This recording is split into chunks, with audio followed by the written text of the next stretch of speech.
Olá galera, tudo bem? Hoje é aula 8, matemática 4D. A gente vai começar a trabalhar a geometria euclidiana. E para começar, nós vamos falar sobre os três entes básicos da geometria, o ponto, a reta e o plano.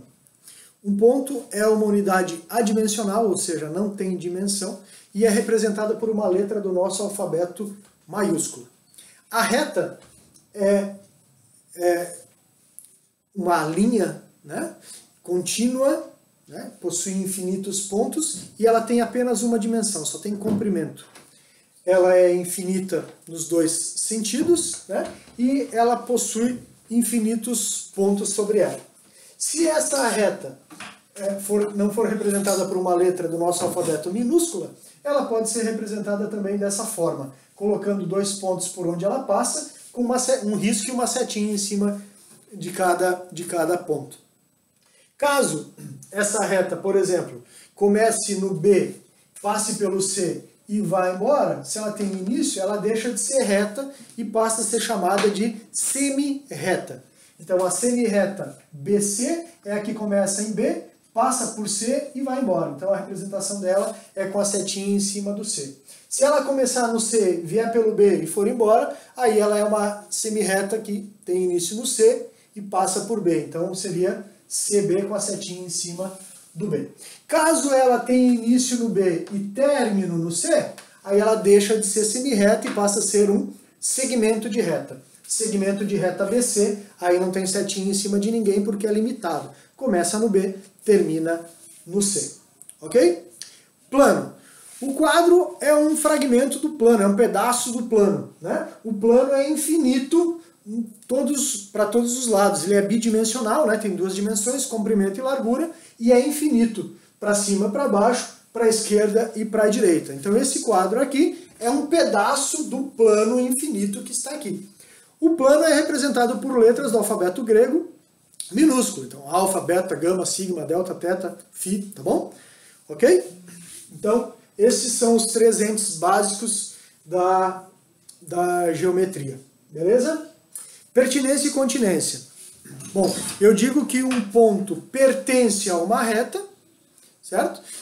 Quando o ponto está sobre a reta. Eu posso dizer também que um plano contém uma reta, quando a reta está dentro do plano. Então, a reta está contida no plano ou o plano contém a reta, tá bom? E posso usar essas notações aqui para fazer essa representação.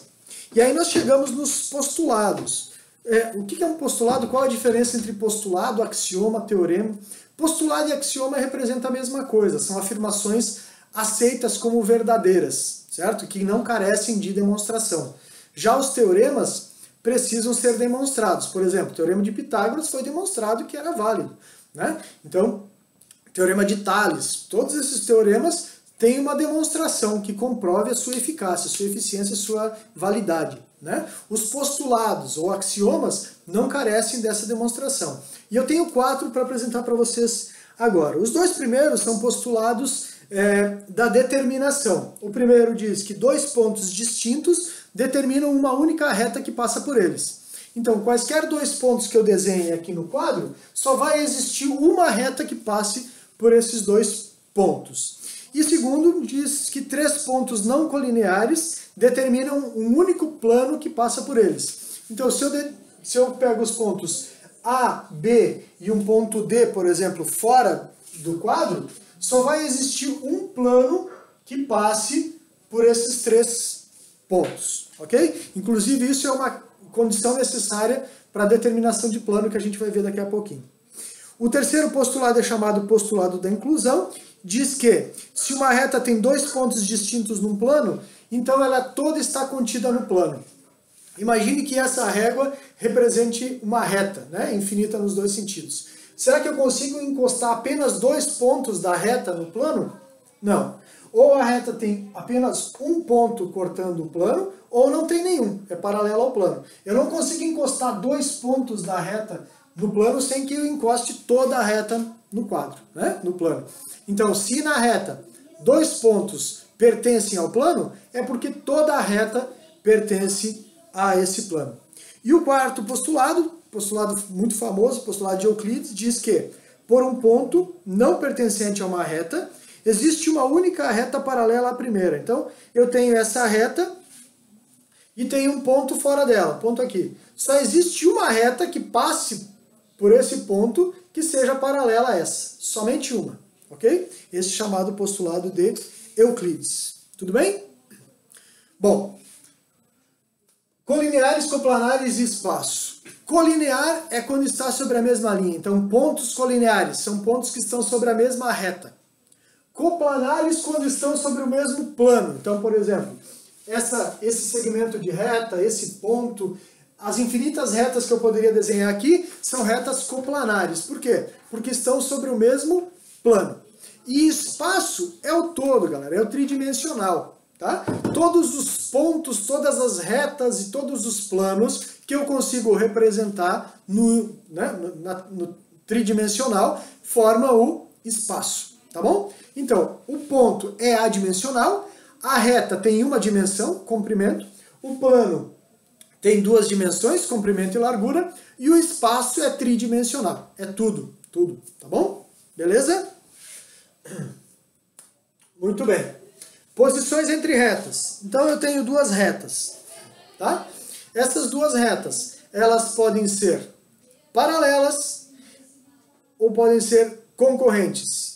Se elas forem concorrentes, elas podem ainda ser perpendiculares. Retas perpendiculares são retas concorrentes que formam, no ponto em que elas se cortam, 4 ângulos de 90 graus, ok? Então, retas concorrentes são retas que se cruzam. Se elas se cruzam formando ângulos de 90 graus, elas são, além de concorrentes, perpendiculares.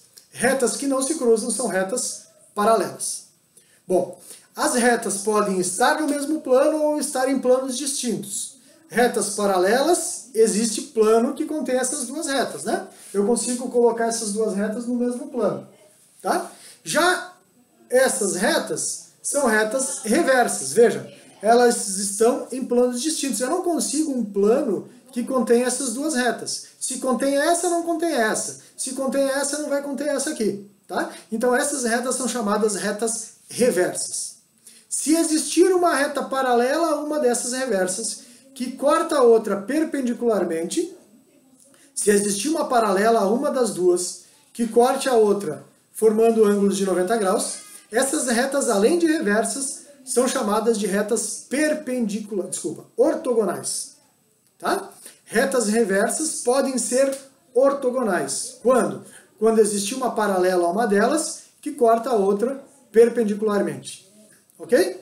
Retas ortogonais e retas reversas. Tá? Nem todas as reversas são ortogonais, porém as ortogonais são retas que podem estar em planos distintos. Falo isso porque as retas perpendiculares são representam um caso especial de retas ortogonais. Tá? As retas perpendiculares representam um caso especial de retas ortogonais. Por quê? Porque existe uma paralela a qualquer uma dessas duas que corta a outra perpendicularmente. Tá? Já eu não posso dizer o mesmo da reversa, né? do inverso disso. Né? As retas perpendiculares são ortogonais, mas nem todas ortogonais são perpendiculares. Não é porque duas retas são perpendiculares que eu posso dizer que elas são ortogonais. Não, desculpa. Não é porque duas retas são ortogonais que eu posso dizer que elas são perpendiculares. Ok? Tranquilo? Então, todas as retas perpendiculares são ortogonais, mas nem todas as retas ortogonais são perpendiculares. Beleza?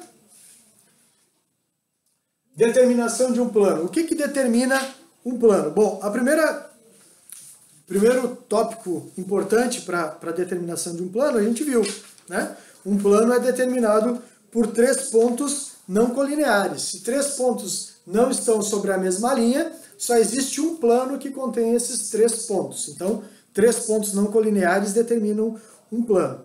Uma reta e um ponto fora dela. Só existe um plano que contém essa reta e esse ponto, né? A ponta da lapiseira aqui. Só existe um plano que contém essa reta e esse plano. Duas retas concorrentes, só existe um plano que contém essas duas retas concorrentes aqui. né? Só existe um plano. E duas retas paralelas distintas. Falo distintas porque se elas forem coincidentes, né, elas também podem ser chamadas de paralelas. Então, essas retas paralelas distintas, só existe um plano que as contém também. Tá bom? Bom, posição entre reta e plano. A reta pode ser paralela ou secante ao plano. Sendo secante, ela pode ser perpendicular ao plano quando ela corta, e nesse ponto onde ela corta o plano, existem retas perpendiculares a ela. Entre planos, eu posso ter um plano paralelo ao outro plano ou secante ao outro plano. Cuidado porque quando ele é secante, ele corta formando uma reta, né? Se esses planos são secantes e existem retas desse plano perpendiculares àquele, eles são planos perpendiculares também. Ok? Parte teórica dessa aula 8 era isso. Até mais.